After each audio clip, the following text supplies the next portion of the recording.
You know, this is my 1 billionth documentary, so I'm very proud to be here. You know, this is my 45th, you don't know, I'm telling you obviously, this is my 45th year as a stand-up comedian.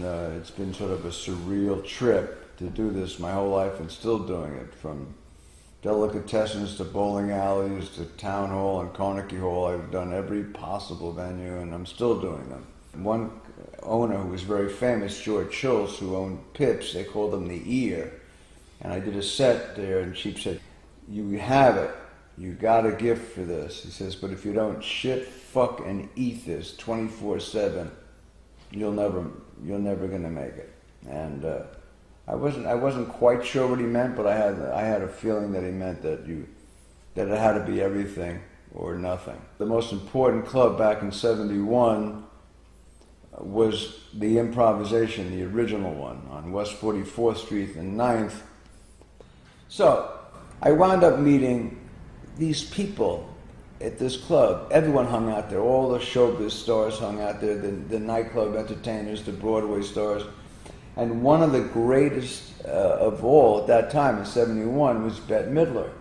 She was an amazing singer, clearly, even back in '70, '71.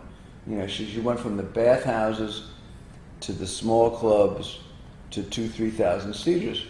So since I knew her, I said, gee, I should really see her. And this is like 3 or 4 years before, you know, the energized show of Springsteen happened, you know, at the bitter end. But the energy that these performers had were unbelievable. And I hadn't seen neither one of them at that point. But Bette Midler was playing at a 3,000-seater in New Jersey. I went to see her show. I never saw a Bette Midler show. And I went there, and it was about 3 hours. And I could not believe what it was. And this was the most energized 3 hours I had ever seen in my life. It was like she was running for her life. You know, like a guy, people were chasing her through Central Park with handguns. And that's how she performed. I just thought that it was the greatest show I had ever seen, and I couldn't imagine a show being any better.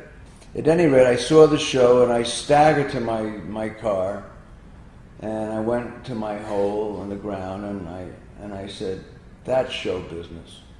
That's really eating, shitting, fucking, and committing yourself to a craft." And she was as fearless as a singer as Lenny Bruce and Richard Pryor were as comedians to me. And fearlessness and authenticity is what I got from watching her show. And I've been trying to live that out for the last 45 years. And tomorrow night in New York State, I'll be doing the same thing. And thank you, Bette.